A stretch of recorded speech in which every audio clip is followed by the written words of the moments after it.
남의 물건 뒤지는 건 간병인의 도리가 아니죠. 서연이 차갑게 사진을 낚아챘습니다. 유산놀이고 어머니 속이려는 사기꾼. 영준이 서류를 해숙 앞에 던졌습니다. 경찰에 신고하기 전에 당장 나가세요. 차가운 비가 내리는 밤이었습니다. 며칠 후 박민수 비서가 가져온 편지에는 충격적인 진실이 담겨 있었습니다. 과연 편지에 담긴 충격적인 진실은 무엇일까요? 또 이들에겐 무슨 일이 일어났을까요? 지금부터 여러분이 미처 예상하지 못한 깊은 감동의 이야기가 펼쳐집니다. 이 채널이 여러분께 특별한 의미를 전할 수 있도록 구독과 좋아요 눌러주세요. 여러분의 작은 손길이 제겐 큰 힘이 됩니다. 새벽 5시 알람 소리가 울리기도 전에 정혜숙의 눈이 떠집니다. 서울 변두리 다세대 주택 옥탑방 겨우 12평 남짓한 공간에서 혼자 살아가는 그녀의 하루가 시작됩니다. 낡은 보일러가 덜컥거리는 소리와 함께 찬 바람이 창틈으로 스며들어도 해숙은 이미 익숙해진 듯 담담하게 몸을 일으킵니다. 오늘도 힘내자. 거울 앞에서 중얼거리며 단정히 머리를 빗는 해숙의 얼굴에는 45살의 세월이 고스란히 새겨져 있습니다. 깊어진 눈과 주름과 거칠어진 손등이 그동안 얼마나 많은 일을 해왔는지 말해주었죠. 간병인 일을 시작한 지 벌써 10년째 하루에 새 집을 돌보며 성실하게 살아온 세월이었습니다. 작은 부엌에서 계란 하나로 간단히 아침을 해결한 해숙은 낡은 가방에 필요한 물건들을 챙겨 넣습니다. 체온계, 혈압기, 그리고 항상 가지고 다니는 작은 수첩까지. 그 수첩에는 지금까지 돌봐온 할머니, 할아버지들의 기록이 빼곡히 적혀 있었죠. 각자의 취향, 건강 상태, 좋아하는 음식들까지 세세하게 메모해둔 것들이었습니다. 지하철역으로 향하는 길 해숙은 오늘부터 새롭게 맡게 된 환자를 떠올립니다. 서울 한복판에 자리한 재벌가의 회장 부인이라고 했습니다. 윤말순, 78살의 할머니였죠. 중개업체에서는 조건도 좋고 급여도 나쁘지 않다고 했지만 왠지 마음 한구석이 무거웠습니다. 부잣집일수록 까다로운 법이거든요. 재벌가라니. 해숙은 속으로 중얼거렸습니다. 지금까지 중산층 가정에서만 일해온 그녀에게는 생소한 환경이었죠. 하지만 걱정보다는 궁금함이 더 컸습니다. 어떤 분일까, 어떤 집일까 하는 호기심 말입니다. 지하철 안에서 해숙은 창밖으로 스쳐가는 풍경을 바라봤습니다. 점점 높아지는 건물들, 넓어지는 도로, 그리고 깔끔하게 정돈된 거리들. 자신이 사는 곳과는 완전히 다른 세상으로 향해 가고 있었죠. 강남역에서 내려 택시를 탄 해숙은 점점 화려해지는 주변 풍경에 감탄했습니다. 넓은 대로변에 우뚝 선 고급 주택가, 담장 너머로 보이는 정원의 나무들까지도 격이 달라 보였습니다. 택시기사도 감탄사를 내뱉었죠. 여기 집들 보세요. 하나하나가 다 궁전 같네요. 정말 그러네요. 해숙도 고개를 끄덕이며 대답했습니다. 하지만 마음 한편으로는 위축되는 기분을 감출 수 없었어요. 과연 이런 곳에서 자신이 잘 적응할 수 있을까 하는 걱정이 스멀스멀 올라왔거든요. 여기서 내려주세요. 해숙이 도착한 곳은 웅장한 대문을 가진 저택이었습니다. 높은 담장 위로 보이는 기와 지붕과 잘 가꿔진 정원이 한눈에 보였죠. 대문 앞에서 잠시 숨을 고르는 해숙 앞에 단정한 정장을 입은 여성이 나타났습니다. 김서연, 48살의 며느리였죠. 정혜숙 씨시죠? 저는 김서연입니다. 서연의 목소리는 정중했지만 어딘가 차가웠습니다. 그녀의 시선이 해숙의 낡은 가방과 신발을 훑어보는 것을 놓치지 않았죠. 마치 품정하듯 위아래로 살펴보는 눈빛이 불편했습니다. 네, 안녕하세요. 잘 부탁드립니다. 해숙이 정중하게 인사를 드렸지만 서연의 표정은 여전히 경직되어 있었습니다. 우리 어머님은 까다로우신 분이에요. 서연이 대문을 열며 던진 말에는 명백한 경고의 의미가 담겨 있었습니다. 함부로 만지지도 말도 높이지도 마세요. 어머님은 낯선 사람을 매우 경계하시거든요. 그리고 서연이 잠시 말을 멈추더니 차갑게 덧붙였습니다. 개인적인 호기심으로 이것저것 묻는 것도 금물입니다. 일에만 충실하시면 됩니다. 해숙은 속으로 또 무시당겠구나 하면서도 고개를 끄덕였습니다. 이런 일은 이미 익숙했거든요. 부잣집에서 일할 때마다 겪어야 하는 일이었습니다. 하지만 서연의 경계심은 유독 강해 보였어요. 현관을 지나 거실로 들어서자 해숙은 저도 모르게 감탄사를 삼켰습니다. 높은 천장과 화려한 샹들리에 값비싸 보이는 그림들이 벽을 장식하고 있었죠. 대리석 바닥이 반짝반짝 빛나고 가구 하나하나가 예술품처럼 보였습니다. 하지만 그 화려함 속에서도 어딘가 냉랭한 기운이 느껴졌습니다. 어머님, 새로운 간병인분이 오셨습니다. 서연의 부름에 거실 한쪽 휠체어에 앉아 계신 할머니가 보였습니다. 윤말순 회장 부인이었죠. 흰 머리를 단정하게 올린 모습이 품격 있어 보였지만 그녀는 고개조차 돌리지 않았습니다. 마치 해숙의 존재 자체를 인정하지 않는 듯 했죠. 안녕하세요, 어머님. 정혜숙이라고 합니다. 앞으로 잘 보살펴 드리겠습니다. 해숙이 정중하게 인사를 드렸지만 윤말순은 여전히 창밖을 바라보고만 있었습니다. 어색한 침묵이 거실에 흘렀죠. 서연이 불편한 듯 헛기침을 했습니다. 어머님께서 워낙 조용하신 분이라서요. 익숙해지실 때까지는 시간이 좀 걸릴 겁니다. 서연이 차갑게 말했습니다. 하지만 해숙은 포기하지 않았습니다. 오랜 경험으로 알고 있었거든요. 처음엔 모두 이렇다는 것을 말입니다. 네, 천천히 마음을 열어주시길 기다리겠습니다. 그날 오후 내내 해숙은 조심스럽게 윤말순의 곁에서 일을 시작했습니다.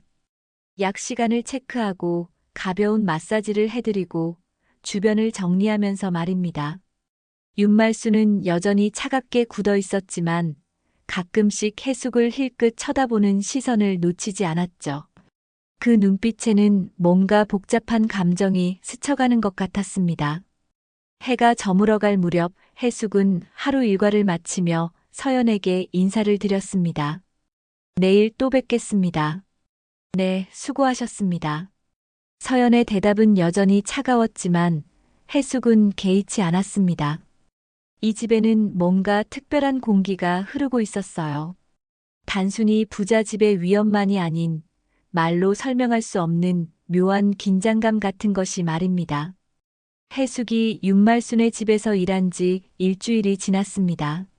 매일 아침 9시에 출근해서 오후 6시까지 해숙은 성실하게 자신의 역할을 해냈죠. 윤말순은 여전히 차가웠지만 적어도 해숙이 다가가는 것을 거부하지는 않았습니다. 작은 진전이었어요. 어머님, 오늘 날씨가 참 좋네요. 창문 좀 열어드릴까요? 해숙이 밝은 목소리로 말했지만 윤말순은 여전히 고개만 살짝 끄덕일 뿐이었습니다.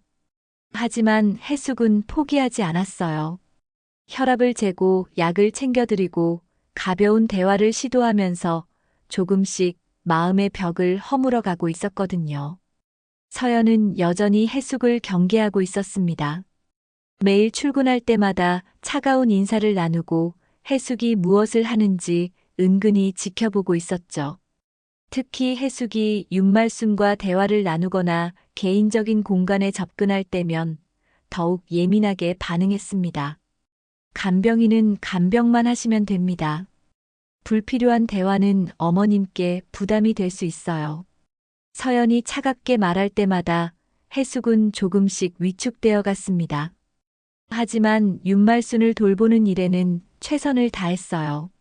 그것이 자신이 할 수 있는 유일한 일이었으니까요. 어느 화요일 오후 해숙은 윤말순의 방을 청소하고 있었습니다. 평소보다 꼼꼼하게 구석구석 먼지를 닦아내고 침구를 정리하면서 말이죠.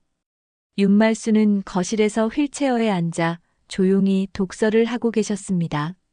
창가 근처에 놓인 오래된 서랍장을 정리하던 해숙은 무언가 이상한 점을 발견했습니다. 서랍 하나가 살짝 열려 있었고 그 틈 사이로 무언가가 비어져 나와 있었던 거죠. 정리 좀 해드려야겠네요. 해숙이 중얼거리며 서랍을 열려고 했을 때 안에서 무언가가 바닥으로 떨어졌습니다. 구겨진 종이 같은 것이었어요. 해숙이 몸을 숙여 주워든 것은 오래된 흑백 사진이었습니다. 세월의 흔적이 고스란히 느껴지는 사진이었죠. 모서리가 해지고 색이 바래 있었지만 사진 속 인물들은 선명하게 보였습니다. 사진을 자세히 들여다본 해숙은 깜짝 놀랐습니다. 사진 속에는 5살쯤 되어 보이는 어린 소녀가 있었거든요. 단발머리에 하얀 원피스를 입은 아이가 환하게 웃고 있었습니다. 그리고 그 소녀를 뒤에서 부드럽게 안고 있는 젊은 여성의 모습도 보였어요. 이 아이는 해숙의 손이 떨리기 시작했습니다. 사진 속 어린 소녀의 얼굴이 너무나 익숙했거든요. 마치 거울 속에서 어린 시절 자신의 모습을 보는 것 같았습니다. 둥근 눈, 작은 코, 그리고 특히 입가에 있는 작은 점까지 똑같았어요. 이게 나야? 해숙은 믿을 수 없다는 표정으로 사진을 들여다봤습니다. 분명히 자신의 어린 시절 모습이 맞았어요. 고아원에 있을 때 찍었던 몇 안 되는 사진 중 하나와 똑같은 얼굴이었거든요. 사진 속 젊은 여성을 다시 바라봤습니다. 20살 남짓해 보이는 여성이 소녀를 바라보는 눈빛에서 깊은 애정이 느껴졌어요. 마치 세상에서 가장 소중한 존재를 바라보는 것 같은 눈빛이었습니다. 하지만 해숙에게는 전혀 낯선 얼굴이었어요. 도대체 누구지? 이 사람은? 해숙이 사진을 뒤집어 보니 희미한 글씨가 적혀 있었습니다. 오랜 세월로 흐려진 펜 자국이었지만 간신히 읽을 수 있었어요. 우리 해숙이와 함께 1984년 여름이라고 적혀 있었습니다. 해숙이라고? 왜 내 이름이 적혀 있어? 해숙은 더욱 놀랐습니다. 단순히 닮은 아이가 아니라 정말로 자신의 이름이 적혀 있는 사진이었던 거죠. 하지만 더욱 이상한 건 사진 속 여성이었습니다. 분명히 자신을 아는 사람인 것 같은데 해숙에게는 전혀 기억이 없었어요. 1984년이면 내가 5살 때야. 그런데 이 여자는 누구지? 해숙의 머릿속이 복잡해졌습니다. 고아원에서 자란 자신에게는 가족의 기억이 거의 없었어요. 어떻게 이 집에 자신의 어린 시절 사진이 있을 수 있단 말인가요? 그때였습니다. 뒤에서 차가운 목소리가 들려왔어요. 뭘 하고 계신 거예요? 해숙이 깜짝 놀라 돌아보니 서연이 서 있었습니다. 언제 들어왔는지도 모르게 조용히 다가와 있었던 거죠. 서연의 얼굴은 평소보다 더욱 차갑게 굳어 있었고 눈빛이 매서웠습니다. 아, 이게 청소하다가 서랍에서 떨어져서. 해숙이 당황하며 사진을 보여주려 했지만 서연이 재빠르게 사진을 낚아챘습니다. 마치 뱀이 먹이를 채는 것처럼 빠른 동작이었어요. 남의 물건 뒤지는 건 간병인의 도리가 아니죠. 서연의 목소리에는 명백한 경고가 담겨 있었습니다. 그녀의 눈빛이 순간 날카로워졌어요. 저는 그냥 바닥에 떨어진 걸 주운 것뿐인데요. 바닥에 떨어진 거라고요? 이런 중요한 사진이 왜 바닥에 떨어져 있겠어요? 분명히 서랍을 뒤진 거겠죠. 서연이 의심스러운 눈으로 해숙을 바라보며 말했습니다. 그리고는 사진을 서랍 깊숙이 감춰버렸어요. 정말 아니에요. 청소만 하려고 했는데. 좋습니다. 하지만 앞으로는 더욱 조심해 주세요. 특히 개인적인 물건들은 함부로 만지지 마시고요. 서연이 쐐기를 박듯 말했습니다. 그리고는 해숙을 계속 의심스러운 눈으로 바라보며 천천히 방을 나갔어요. 마치 해숙의 모든 행동을 감시하겠다는 듯한 눈빛이었습니다. 혼자 남은 해숙은 가슴이 두근거리는 걸 느꼈습니다. 분명히 자신의 어린 시절 사진이었는데 도대체 어떻게 된 일인지 도무지 알 수가 없었어요. 그리고 서연의 반응도 너무 이상했습니다. 단순한 오래된 사진이라면 그렇게까지 민감하게 반응할 이유가 없었거든요. 분명히 뭔가 있어. 해숙은 속으로 중얼거렸습니다. 이 집에는 분명히 자신과 관련된 어떤 비밀이 숨겨져 있는 것 같았어요. 하지만 그것이 무엇인지, 왜 그런 것인지는 전혀 짐작할 수 없었습니다. 그날 저녁 퇴근길, 지하철 안에서 해숙은 계속해서 그 사진을 떠올렸습니다. 어린 자신을 안고 있던 그 여성은 도대체 누구였을까요? 왜 윤말순의 집에 그런 사진이 있었을까요? 그리고 서연은 왜 그렇게 예민하게 반응했을까요? 사진을 발견한 그날 이후 해숙은 이상한 변화를 느끼기 시작했습니다. 서연의 시선이 예전보다 훨씬 더 차갑고 예리해진 것 같았어요. 마치 해숙의 모든 행동을 감시하고 있는 것처럼 말입니다. 어머님, 약 시간입니다. 해숙이 윤말순에게 다가가려 할 때마다 서연이 어디선가 나타나 지켜봤습니다. 전에는 그렇지 않았는데 이제는 해숙이 윤말순과 단둘이 있는 시간을 거의 허용하지 않았어요. 제가 직접 해드릴게요. 해숙 씨는 다른 일을 봐주세요. 서연이 자꾸 개입하면서 해숙의 일을 제한하기 시작했습니다. 간병인으로서 해야 할 기본적인 일들마저 감시받는 기분이었어요.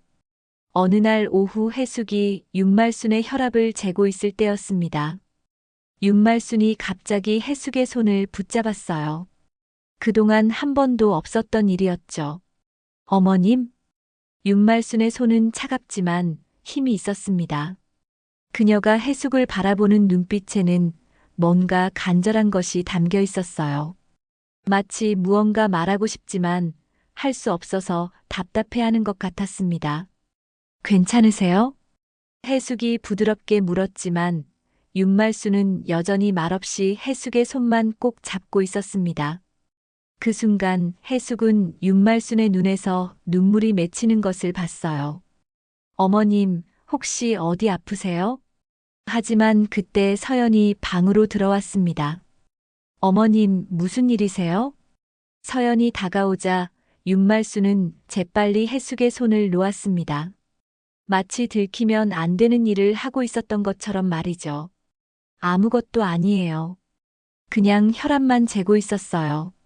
해숙이 설명했지만 서연의 표정은 의심스러웠습니다. 어머님께서 괜찮으시다면 다행이네요. 해숙 씨, 잠깐 밖으로 나와 주실래요? 서연이 해숙을 밖으로 불러냈습니다. 거실로 나온 서연은 목소리를 낮춰 말했어요. 해숙 씨, 어머님을 너무 자극하지 마세요. 요즘 어머님이 예민하셔서 걱정이에요. 저는 평소와 같이 했을 뿐인데요. 그래도 좀 더 조심해 주세요. 어머님은 워낙 예민한 분이시라서요. 서연의 말에는 경고의 의미가 담겨 있었습니다. 해숙은 고개를 끄덕일 수밖에 없었어요. 그날 저녁 해숙이 퇴근 준비를 하고 있을 때였습니다. 우연히 주방 쪽에서 서연이 누군가와 통화하는 소리가 들렸어요. 네, 맞습니다. 그 여자 말이에요. 해숙은 잠깐 발걸음을 멈췄습니다. 혹시 자신에 대한 이야기가 아닐까 하는 생각이 들었거든요. 분명 뭔가 꿍꿍이가 있어요. 어머니 곁에 두면 안 될 것 같아요. 서연의 목소리가 점점 더 또렷하게 들렸습니다. 해숙은 숨을 죽이고 귀를 기울였어요. 네, 처음엔 평범한 간병인인 줄 알았는데 요즘 어머니 반응이 이상해요. 마치 그 여자를 알고 있는 것처럼 행동하세요. 해숙의 심장이 빠르게 뛰기 시작했습니다. 분명히 자신에 대한 이야기였어요. 어떻게 알아볼까요? 네, 좋은 생각이에요. 한번 확인해 봐야겠어요. 통화가 끝나는 소리가 들리자 해숙은 재빨리 현관 쪽으로 향했습니다. 아, 해숙 씨. 퇴근하세요? 서연이 주방에서 나와 해숙을 바라봤습니다. 평소보다 더욱 예리한 눈빛이었어요. 네, 수고하셨습니다. 해숙이 인사를 드리고 집을 나섰지만 마음이 무거웠습니다. 서연이 자신을 의심하고 있다는 것을 확실히 알게 되었거든요. 며칠 후 해숙이 출근했을 때 새로운 인물이 집에 와 있었습니다. 30대 중반쯤 되어 보이는 남성이었는데 정장을 입고 서연과 진지하게 대화하고 있었어요. 아, 해숙 씨 오셨네요. 소개해 드릴게요. 이분은 최영준 씨, 어머님의 큰아들이세요. 영준이 해숙을 바라보는 첫 인상은 차가웠습니다. 마치 처음부터 좋지 않은 선입견을 가지고 있는 것 같았어요. 안녕하세요. 정혜숙입니다. 해숙이 정중하게 인사를 드렸지만 영준은 시큰둥하게 고개만 끄덕였습니다. 어머니 상태는 어떤가요? 영준이 서연에게 물었고 서연은 의미심장한 눈빛으로 해숙을 바라보며 대답했어요. 요즘 조금 이상하세요. 새로운 간병인이 오고 나서부터 말이에요. 그래요? 어떻게 이상한데요? 평소보다 감정적으로 변하신 것 같아요. 그리고 서연이 말을 멈추고 해숙을 힐끗 보더니 다시 입을 열었습니다. 간병인분에게 유난히 관심을 보이세요. 영준의 눈빛이 날카로워졌습니다. 그는 해숙을 위아래로 훑어보며 말했어요. 어떻게 이 집에 오게 되었나요? 중개업체를 통해서 왔습니다. 중개업체 이름이 뭐죠? 영준의 질문이 점점 더 구체적이 되었습니다. 마치 해숙을 신문하는 것 같았어요. 케어플러스라는 곳입니다. 거기서 일한 지는 얼마나 됐나요? 이전에는 어디서 일했고요? 해숙은 당황스러웠지만 성실하게 대답했습니다. 하지만 영준과 서연의 표정은 여전히 의심스러웠어요. 참 이상하네요. 어머니가 그렇게 낯선 사람을 경계하시는 분인데 영준이 중얼거리듯 말했습니다. 그날 하루 종일 해숙은 감시받는 기분으로 일했습니다. 영준은 계속 집에 머물면서 해숙의 행동을 지켜봤어요. 윤말순과 대화할 때, 약을 챙겨드릴 때, 심지어 청소를 할 때도 말입니다. 점심시간에 해숙이 윤말순에게 식사를 도와드리고 있을 때 윤말순이 또다시 해숙의 손을 잡았습니다. 이번에는 더욱 간절한 눈빛으로 말이죠. 해숙아. 윤말순이 작은 소리로 중얼거렸습니다. 해숙은 깜짝 놀랐어요. 윤말순이 자신의 이름을 부른 건 처음이었거든요. 하지만 그 순간 영준이 방으로 들어왔습니다. 어머니, 식사 잘하고 계세요? 윤말순은 재빨리 해숙의 손을 놓고 고개를 돌렸습니다. 영준이 의심스러운 눈으로 두 사람을 바라봤어요. 뭔가 이야기하고 계셨나요? 아니요, 그냥 식사 도와드리고 있었어요. 해숙이 대답했지만 영준의 의심은 더욱 깊어지는 것 같았습니다. 영준이 집에 머물면서 감시의 눈길이 더욱 강해졌습니다. 해숙은 숨막히는 기분으로 하루하루를 보내고 있었어요. 윤말순과 단둘이 있는 시간은 거의 없어졌고 모든 행동이 감시받고 있다는 느낌이 들었습니다. 해숙 씨, 어머니 약 시간이에요. 서연이 말했지만 이번에는 직접 약을 가져왔습니다. 예전에는 해숙이 챙기던 일이었는데 이제는 서연이나 영준이 직접 하려고 했어요. 제가 해드릴게요. 해숙이 말했지만 서연은 고개를 저었습니다. 괜찮아요. 어머님께서 예민하시니까 가족이 직접 하는 게 좋을 것 같아요. 이런 일이 반복되면서 해숙의 역할은 점점 줄어들었습니다. 마치 간병인이 아니라 그냥 집안일만 하는 사람처럼 취급받는 기분이었어요. 하지만 윤말순의 반응은 달랐습니다. 해숙이 멀어질수록 그녀는 더욱 불안해하는 것 같았어요. 서연이나 영준이 다가가면 고개를 돌리고 해숙이 보이지 않으면 계속 두리번거렸습니다. 어머님, 왜 그러세요? 제가 여기 있잖아요. 서연이 말해도 윤말수는 시큰둥한 반응만 보였습니다. 하지만 해숙이 나타나면 눈빛이 달라졌어요. 마치 오래 기다렸던 사람을 만난 것처럼 말입니다. 이상해요, 정말. 영준이 서연에게 속삭이는 소리가 들렸습니다. 어머니가 저 간병인에게만 그런 반응을 보이시니까요. 맞아요. 뭔가 석연치 않아요. 두 사람의 대화를 들은 해숙은 가슴이 답답했습니다. 자신도 이유를 모르는 일인데 마치 무슨 음모를 꾸미고 있는 것처럼 의심받고 있었거든요. 며칠 후 늦은 밤 해숙은 야간 근무를 하게 되었습니다. 윤말순이 밤에 잠을 잘 못 이루신다며 서연이 부탁했던 거죠. 사실 해숙은 야간 근무를 반가워했어요. 영준과 서연의 감시 없이 윤말순과 단둘이 있을 수 있는 시간이었으니까요. 밤 11시쯤 집안이 조용해졌습니다. 영준은 자신의 방에서 잠들었고 서연도 부부 침실에 들어간 상태였어요. 해숙은 거실 소파에 앉아 윤말순의 방을 지키고 있었습니다. 12시가 넘어서자 윤말순의 방에서 작은 소리가 들렸습니다. 해숙이 조용히 문을 열고 들어가 보니 윤말순이 잠결에 뒤척이고 있었어요. 어머님, 괜찮으세요? 해숙이 작은 목소리로 물었습니다. 윤말순은 눈을 반쯤 뜬 채 해숙을 바라봤어요. 물 좀. 네, 가져다 드릴게요. 해숙이 물을 떠다 드리려고 할 때 윤말순이 갑자기 해숙의 팔을 붙잡았습니다. 잠깐만. 윤말순의 목소리는 평소와 달랐습니다. 더 부드럽고 어딘가 간절한 느낌이 들었어요. 네, 어머님.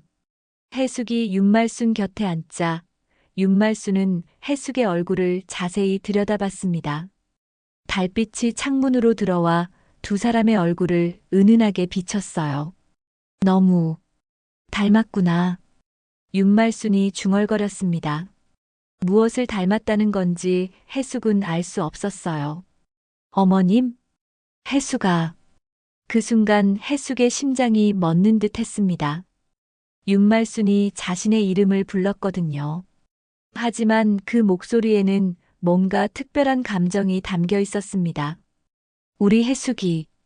윤말순이 계속 중얼거렸습니다. 마치 꿈을 꾸는 것처럼 혹은 오래된 기억을 떠올리는 것처럼 말이죠. 어머님, 제가 해숙이에요. 해숙이 조심스럽게 말했지만 윤말순의 눈빛은 어딘가 다른 곳을 바라보고 있었습니다. 미안해. 정말 미안해. 윤말순의 눈에서 눈물이 흘러내렸습니다. 해숙은 깜짝 놀랐어요.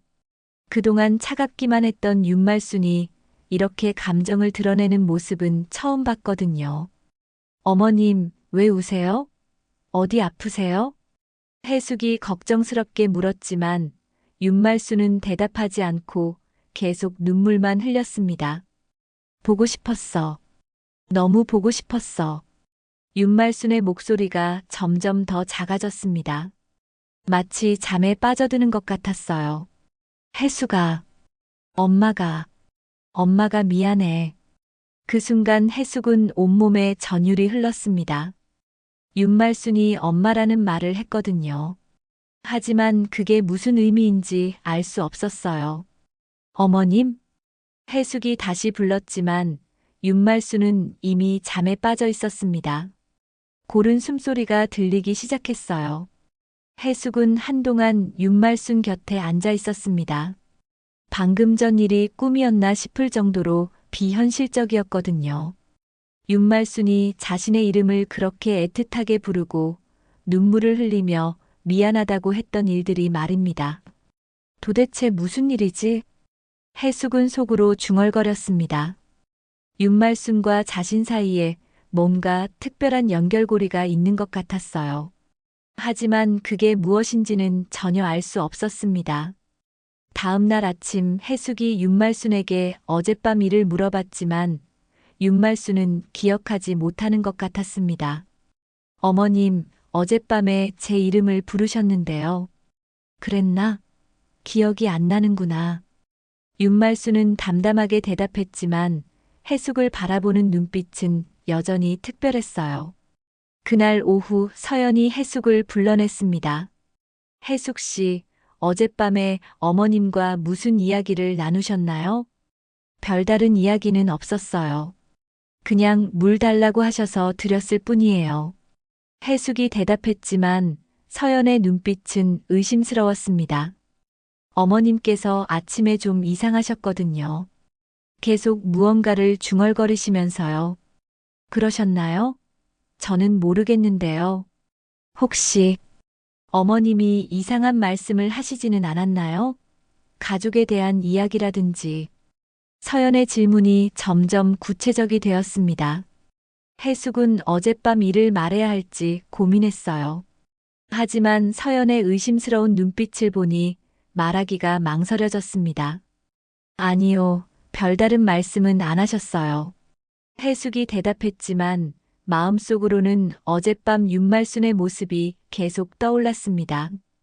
그 애틋한 목소리로 자신의 이름을 부르던 순간, 그리고 엄마가 미안해라고 중얼거리던 모습이 말입니다. 윤말순이 자신의 이름을 부르던 그 밤 이후 해숙의 마음속에는 거대한 의문이 자리 잡았습니다. 도대체 자신과 이 집, 그리고 윤말순 사이에는 어떤 연결고리가 있는 것일까요? 그 궁금증을 참을 수 없었던 해숙은 결국 용기를 내어 과거를 파헤쳐보기로 했습니다. 퇴근 후 집에 돌아온 해숙은 오래된 전화번호부를 뒤적였습니다. 거기에는 자신이 자랐던 고아원 원장의 연락처가 적혀 있었어요. 김순자 원장은 해숙이 어린 시절을 보낸 유일한 가족 같은 존재였습니다. 여보세요? 원장님이세요? 전화를 건 해숙의 목소리는 떨리고 있었습니다. 어머, 해숙이구나. 오랜만이네. 어떻게 지내고 있니? 김순자 원장의 반가운 목소리가 들렸습니다. 하지만 해숙은 안부 인사를 나눌 여유가 없었어요. 원장님, 제가 여쭤볼 게 있어요. 제 친어머니에 대해서요. 전화 너머로 잠시 침묵이 흘렀습니다. 해숙아, 왜 갑자기 그런 걸 묻니? 혹시 제 친어머니가 어떤 분이었는지 알 수 있을까요? 이름이라든지 어떻게 생겼는지라든지.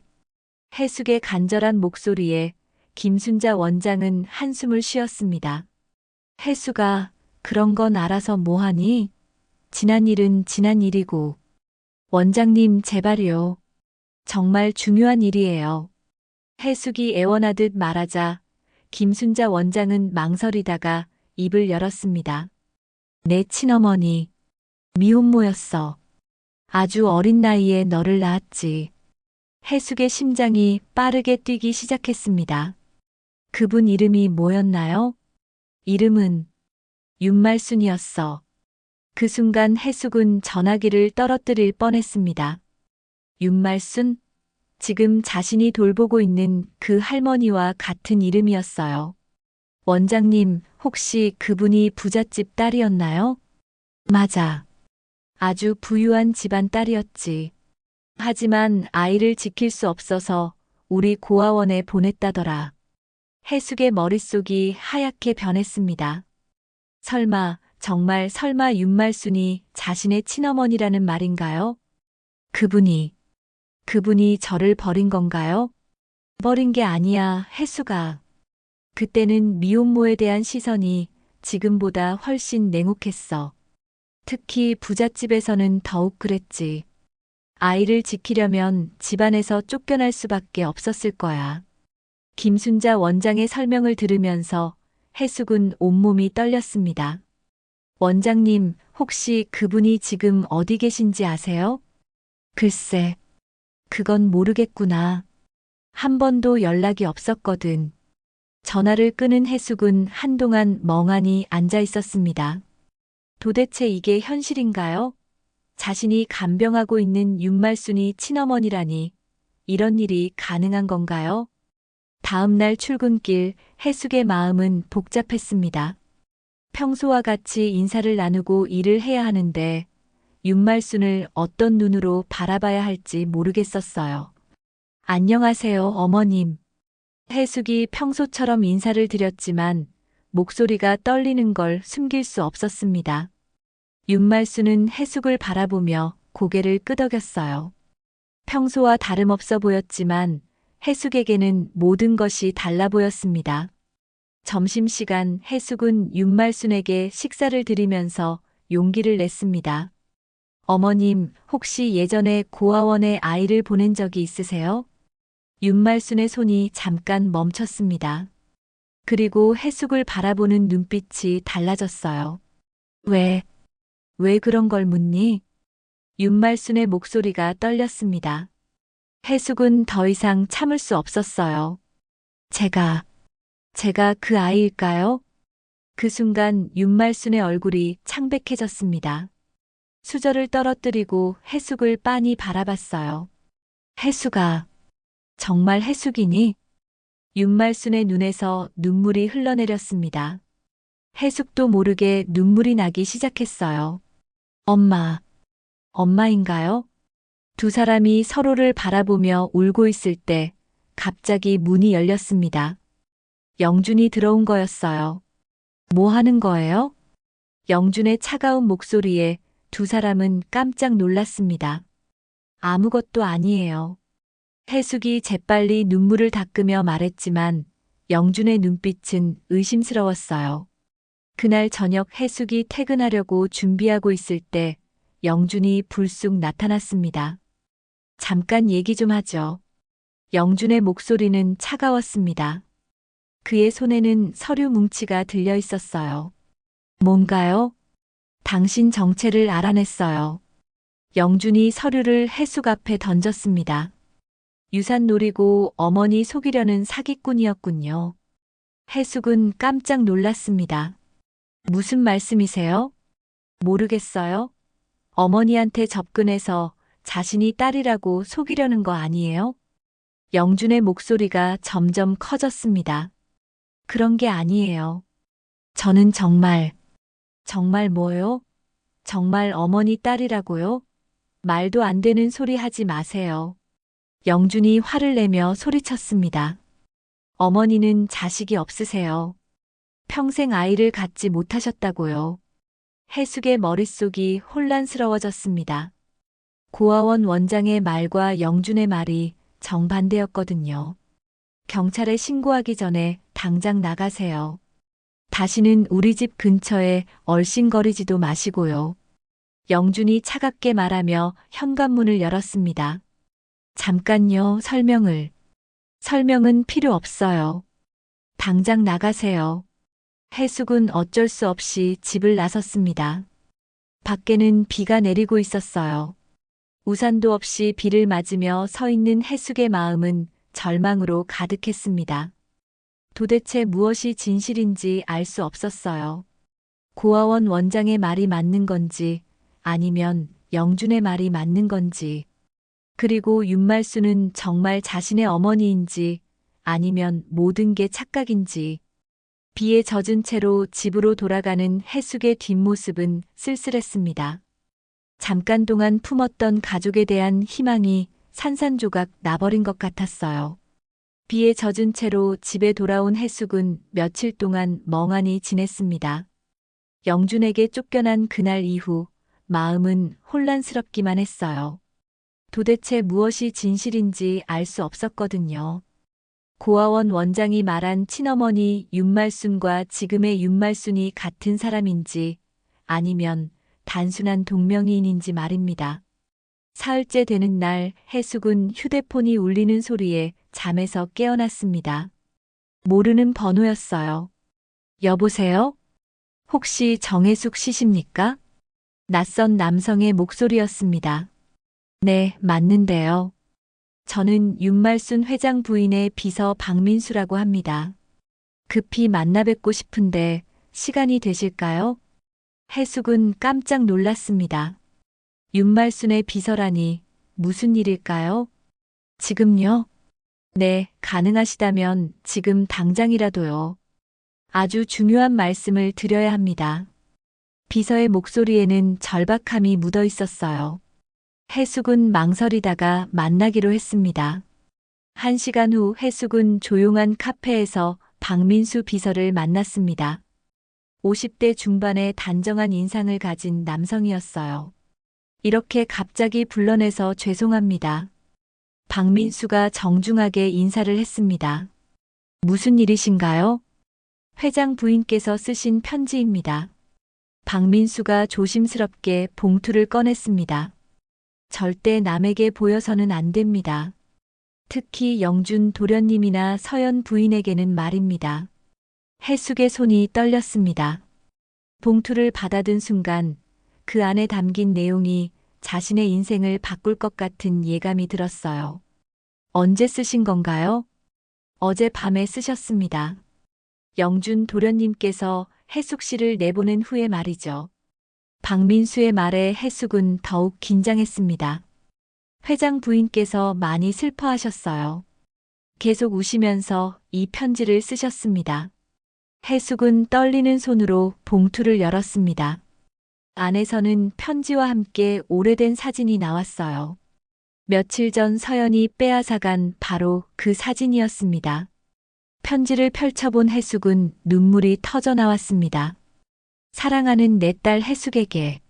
편지는 그렇게 시작되었습니다. 해숙아, 엄마야. 내가 내 딸이라는 걸 처음 알았을 때부터 말하고 싶었지만 이 집안의 눈치 때문에 참을 수밖에 없었단다. 영준이도 서연이도 모르는 일이야. 아니, 모르는 척하고 있는 거겠지. 해숙은 편지를 읽으면서 온몸이 떨렸습니다. 1984년 엄마는 20살이었어. 사랑하는 사람과 너를 가졌지만 할아버지와 할머니는 절대 용납하지 않으셨지. 미혼모라는 이유로 집에서 쫓겨날 뻔했어.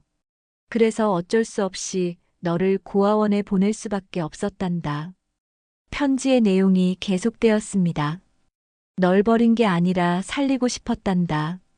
내가 내 딸이라는 걸 밝히면 이 집안에서 너를 가만두지 않았을 거야.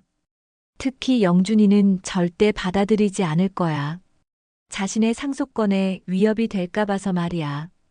해숙의 눈물이 편지를 적셨습니다. 하지만 이제 엄마는 늙었어. 얼마 남지 않은 시간 동안이라도 내 딸과 함께 있고 싶었어. 그래서 비서에게 부탁해서 너를 간병인으로 들이게 한 거야. 미안해, 해숙아.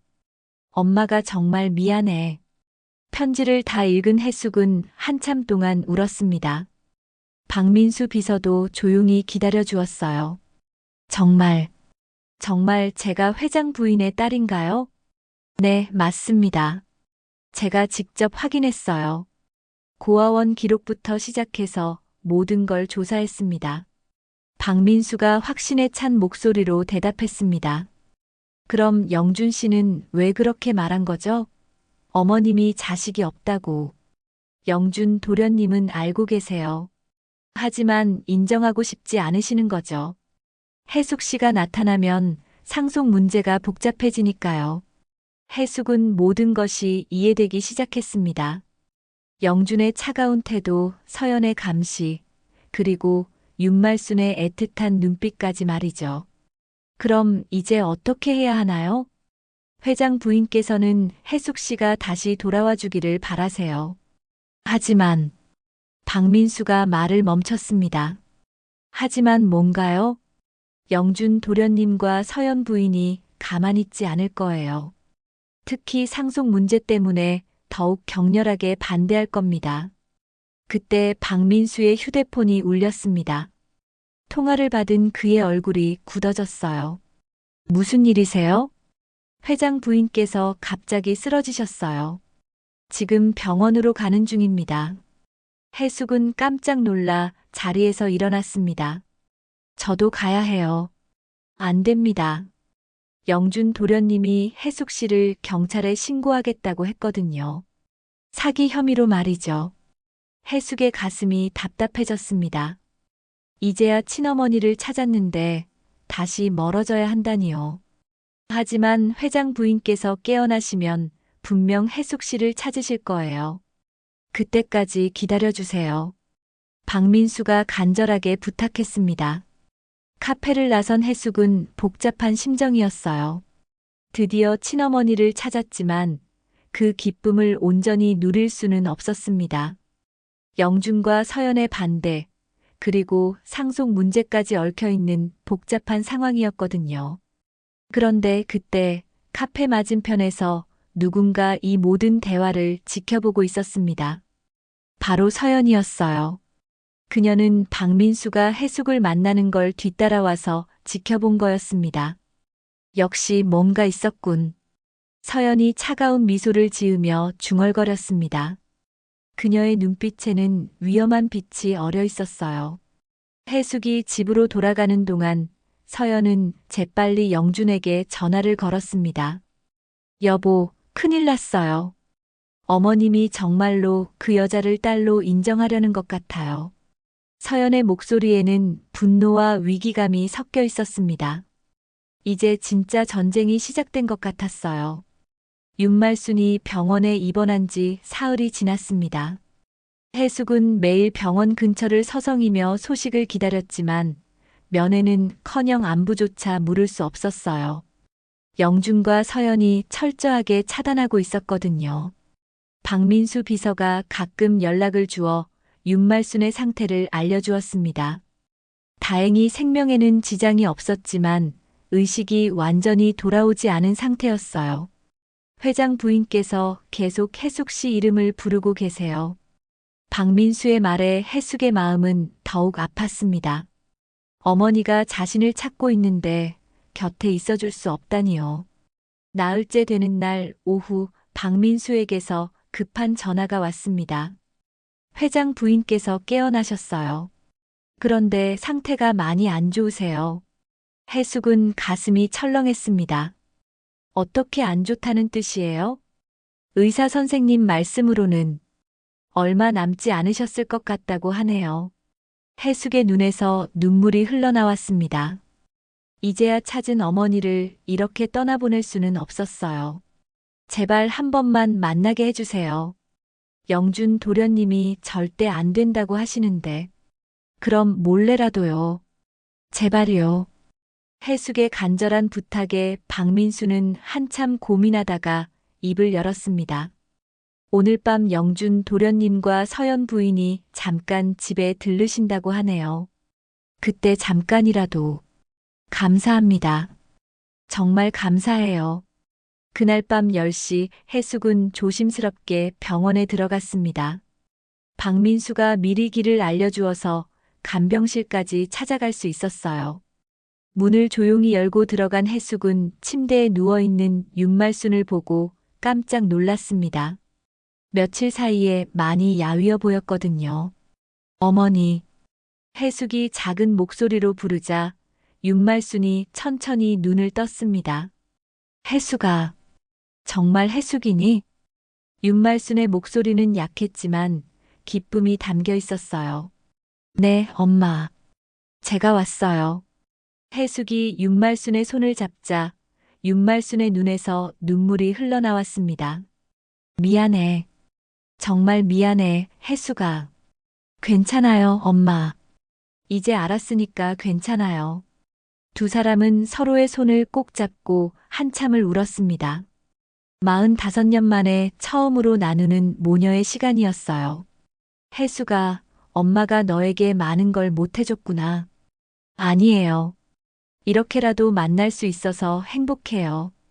윤말순이 해숙의 얼굴을 자세히 들여다봤습니다. 너무 닮았어. 내 아버지를 닮았어. 제 아버지는 어떤 분이었어요? 좋은 사람이었어. 너무 좋은 사람이었는데. 사고로 일찍 돌아가셨어. 윤말순의 목소리가 더욱 약해졌습니다. 해숙아, 엄마가 시간이 많지 않아. 무슨 말씀이에요?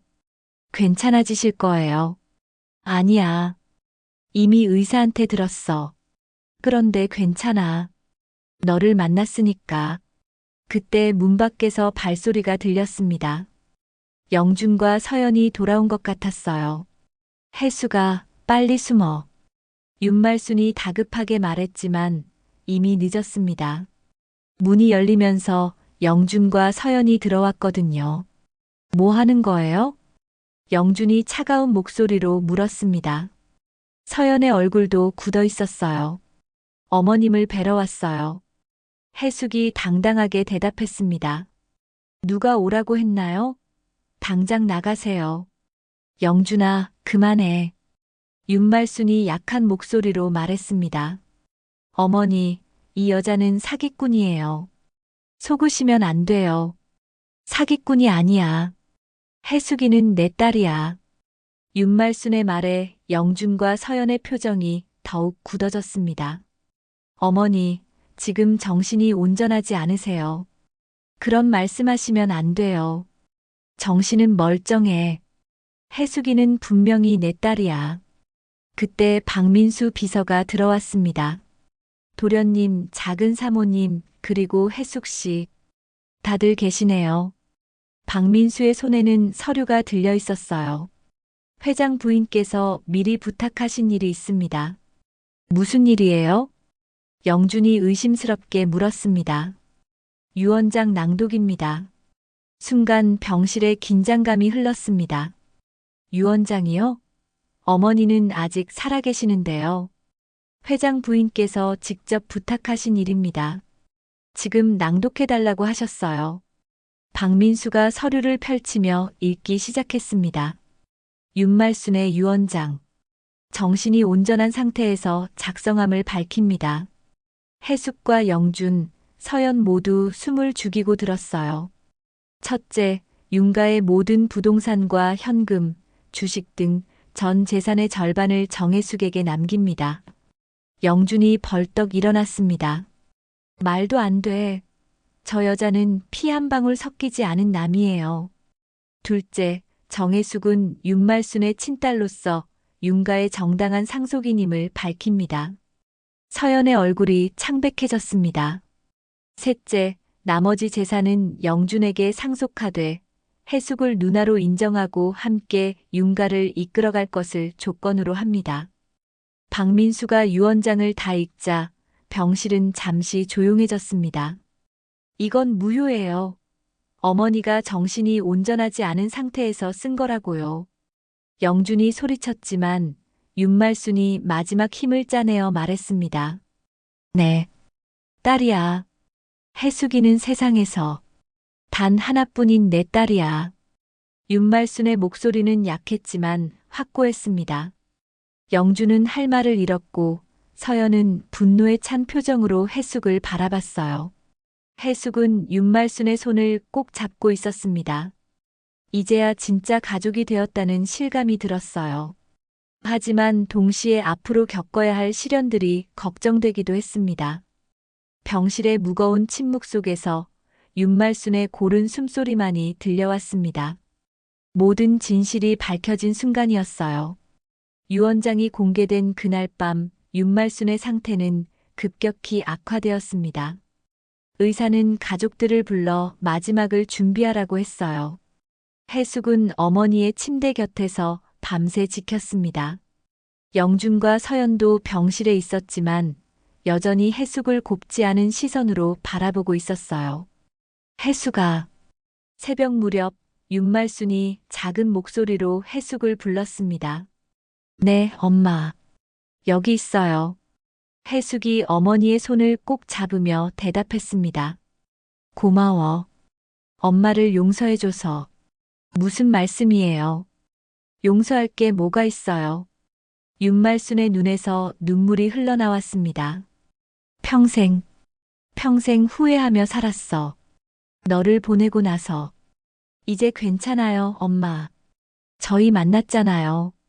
혜수가 엄마가 너에게 많은 걸 물려주게 됐구나. 하지만 그보다 더 중요한 건 윤말순이 말을 멈추고 혜숙을 바라봤습니다. 착하게 살아줘. 미움보다는 사랑으로. 그래야 진짜 행복해질 수 있어. 해숙은 고개를 끄덕이며 눈물을 흘렸습니다. 네, 엄마. 약속드릴게요. 윤말순이 영준과 서연을 바라봤습니다. 영준아, 서연아. 해숙이를 누나로 생각하고 잘 지내줘. 부탁이야. 영준은 고개를 숙인 채 대답하지 않았고 서연은 입술만 꾹 다물고 있었어요.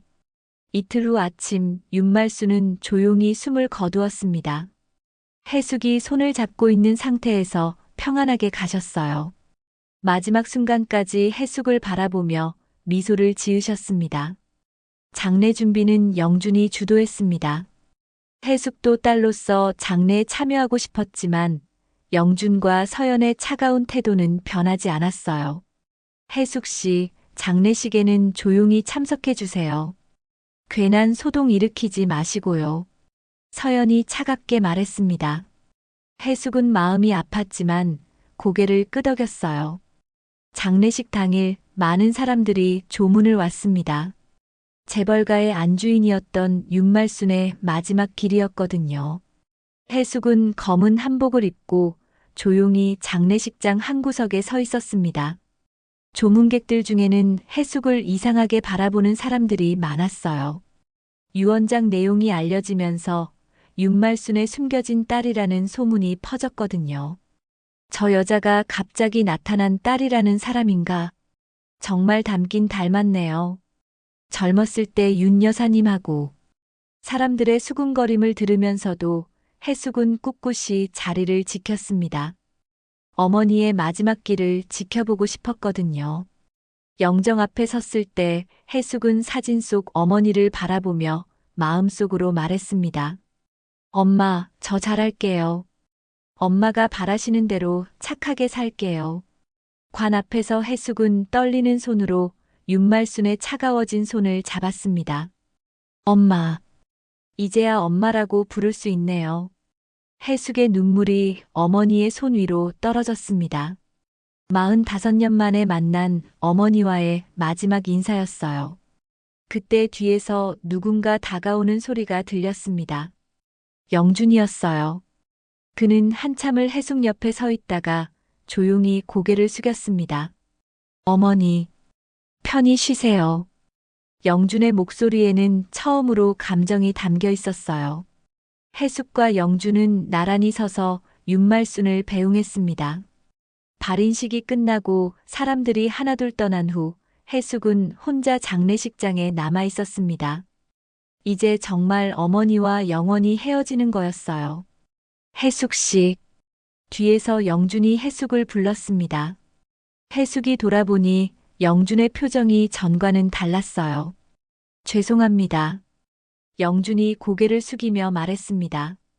무엇 때문에요? 어머니 말씀이 맞았나 봅니다.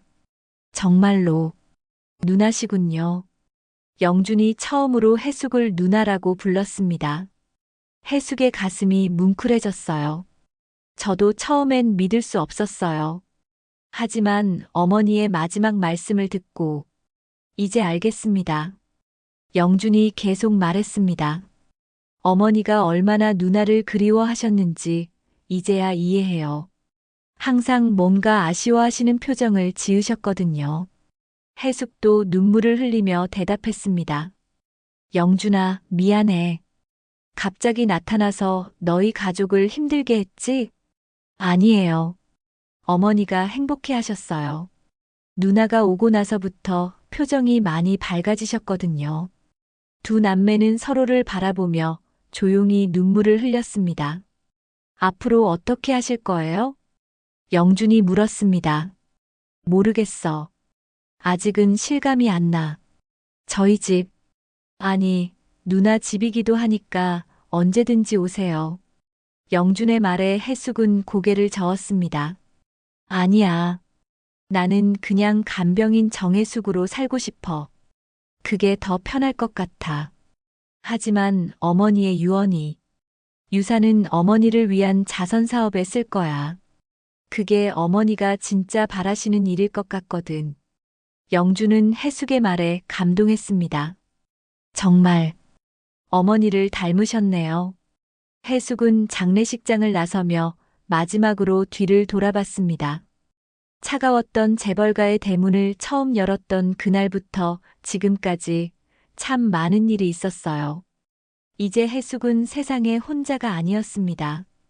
비록 어머니는 떠나셨지만 영준이라는 동생도 생겼고 자신의 뿌리도 찾았거든요. 길을 걸으며 해숙은 어머니의 마지막 말씀을 떠올렸습니다. 미움보다는 사랑으로 착하게 살라는 말씀을요. 네, 엄마. 약속드린 대로 살게요. 해숙이 하늘을 바라보며 중얼거렸습니다. 처음으로 세상에 엄마의 딸로 서 있는 자신을 느끼며 새로운 삶을 향해 걸어갔습니다. 석양이 지는 하늘 아래 해숙의 뒷모습은 더 이상 외롭지 않아 보였습니다. 오늘도 끝까지 시청해 주셔서 감사합니다. 오늘 이야기가 여러분 마음에 조금이나마 위로가 되셨다면 구독과 좋아요로 함께 해주세요.